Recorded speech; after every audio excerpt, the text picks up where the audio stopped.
How to find out your talent in earning money and become a millionaire in 10 minutes? Why should you watch this video? Every day, a huge number of people bury their talents in the ground, trying to earn money in something they have absolutely no talent for. And this is a dead end. Today I will give you a step-by-step plan on how to avoid this and how to learn to make money. The issue that many individuals face is their lack of focus on identifying and leveraging their unique strong trait or strong side, which is crucial for personal growth and success. I have a statement pertaining to this matter that the size of your margin or the price of your services is contingent upon the degree to which you unpack and showcase your unique qualities and attributes. The more you unpack your uniqueness, the higher price you can ask for your services. And the issue with individuals first and foremost is that they lack the ability to concentrate. And secondly, the most significant problem is that they frequently concentrate on the incorrect things. They prioritize profit over their talents and focus on what can generate income. That is why their talent is on one side and they earn or attempt to earn money on the other side. And when students approach me, my primary focus is on identifying their talents and recognizing their areas of expertise. And after that, I instruct them and establish them to concentrate solely on their areas of strength. Strengthen the strong. And here arises the question, how to determine what I am good at? How to determine what I am talented in? Every person. Talent does not exist without talented people. The Almighty created individuals, and every individual has a purpose and talents and abilities and temperament which are bestowed in order for an individual to fully develop their abilities. In Islam, it is stated that an individual will be responsible for their actions, for their physical being, and for the skills and capabilities they utilized in the life after death. Regardless of whether he employed his talents, whether he disclosed them or not, it is the duty of an individual. Therefore, it is not just a question of earnings, it is a question of overall living a happy life. How can you determine your talent? Step-by-step plan. I created this based on a vast amount of literature I have read, the Japanese concept of ikigai, thanks to my experience, and so on. To start, simply take the time to make a list of the things you love. As many people, so many desires, many people want different things, and it seems difficult to understand in this diversity. In fact, all people want only three things. First, they want to have something, just like you. They want to have something, they want to be someone, and they want to do something. Therefore, the first step, write yourself 3 lists. The first list you want to have. Honestly, one-on-one, sitting one-on-one, write what you want to have. Next, make a list of the people you want to be. Then write the third list. What activities would you like to do? After you have created these 3 lists, you should set aside the first and second list because they can be achieved by setting specific goals. They are a byproduct of your actions. That is, your desires, your aspirations, and your goals shape who you want to become and what you want to achieve in life.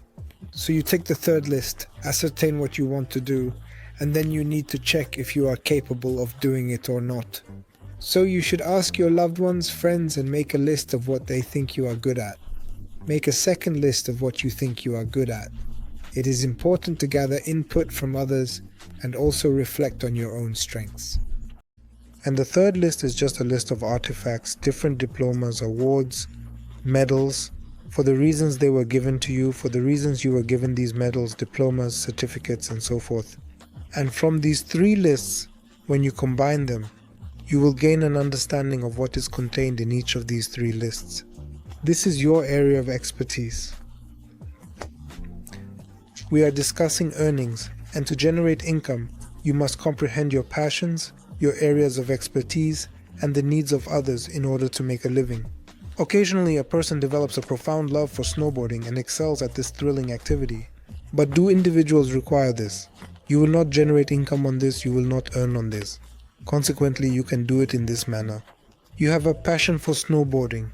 You excel in it. What are the requirements of individuals? People need their own riding, not yours. People need you to teach them. Ride the same way you ride. And in this way, from the first 2 things, you create a third list, which is needed by people from what you love and from what you are good at. And in this manner, you ultimately find yourself with 3 substantial lists from which you are able to make your selection. Then create a list of your thoughts about every available minute. Write a list of the areas in which you consistently work on self-improvement. What videos do you watch? What audios do you listen to? What books do you read? And please write a list of things that you would be willing to pay for by yourself, using your own money. And thanks to this, you will understand what you are truly talented for, why you have been given abilities and the temperament you have. And thanks to the connection with the list of items that individuals need, you will have an understanding of what people are willing to pay for. Thus, you will clearly define for yourself what your talent is. After you have identified the talent, it may not be just one, there may be 2, 3. Write 2 or 3 activities in which you have talent. And after that, you can move on and make a plan for further earnings. And for this, first formulate hypotheses. Any desire to earn something is first and foremost a hypothesis. The mistake of many businessmen is that they set themselves an idea like, I want to do this, build a factory, or open a bakery, or open a restaurant. Stop. I frequently tell them, wait, who stated it would be successful?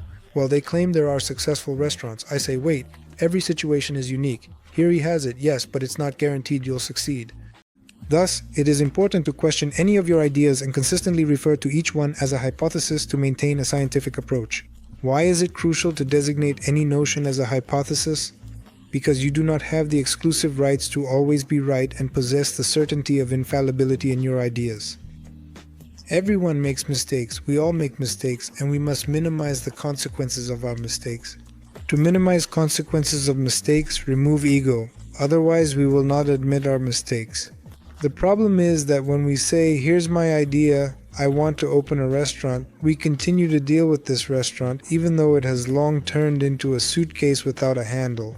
And it's difficult to carry, and it's a shame to discard it. And why are we doing this? Because our ego disagrees with losing. It says, well, how are we cool, we're smart, we said let's build a restaurant, here we're building on principle. That's not how business works. Admire your idea, call it a hypothesis. When you call this idea a hypothesis, you give yourself the right to make a mistake, because a hypothesis implies that not every hypothesis works.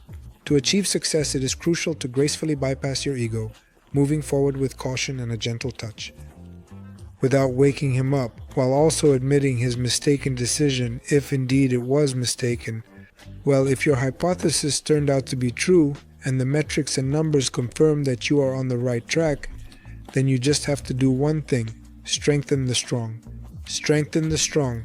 Direct all your focus on what you are good at, what brings you the most money, and you will be successful and rich. Happiness is the main measure of success in this life.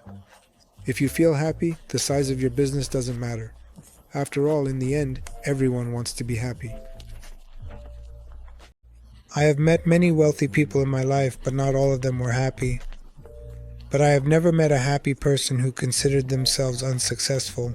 Therefore, in the event that an individual is involved, searching for, performing a multitude of diverse enterprises, altering areas of operation and so forth, it is merely an individual in transit. He's searching for his happiness, he hasn't found it yet. Because when he finds his happiness, he'll find peace. Happiness is always connected to calmness, focus, and concentration without any exceptions. Therefore, when he finds his own, he will find peace, and he will understand what to focus on and what to do. And he will be ready to do this all his life, and that's the case when a businessman is engaged in his small business. This business may not even be expanding, but it does not need to. It is content. It does not have to take any action. He is filled with joy. One must live in the present moment and fully embrace and enjoy the beautiful journey of life. So if he sees some advertising from different bloggers that in fact you need to do something else, blogging, go to marketplaces to trade, for him it will be a mistake. For a person who is engaged in their own business and feels happy, the question of scaling and growth is not worth it. Why? Because one of the elements of happiness is engaging in activities that align with your passions and bring you a sense of fulfillment and joy. If you don't have a favorite thing to do, you won't feel happy. By the way, I write about it in my book, Mission Impossible. Technology of a Happy Life. You can buy it at any bookstore. It was released recently. When you are engaged in your favorite business, the question is no longer about how long to do it or not, but more about how to stop. I have never witnessed individuals who are so passionate and deeply involved in their favorite profession and yet have no desire to expand, grow, or continue pursuing this line of work. They have another problem: how to stop. That's why I say, when you do what you love, the question of scaling and growth doesn't matter. He automatically goes because you simply enjoy doing it. The question of scaling is worth considering, whether to grow or not to grow, and how to grow in order to achieve desired outcomes. This implies that you may not have enough passion for this job. Furthermore, you are endeavoring to expand this business by utilizing various tools and acquiring knowledge. Therefore, if you are happy, if you are engaged in some business, naturally you are engaged in it qualitatively, with soul, with good intention. You will have more clients will lead to growth. I'm sure many of you are doing what you love. Describe your feelings in the comments. Because it is truly a massive buzz, allow others to read about what it is like to pursue your passion. And do you have an issue with scaling or with how to expand your business? Make sure to write and share your thoughts and emotions.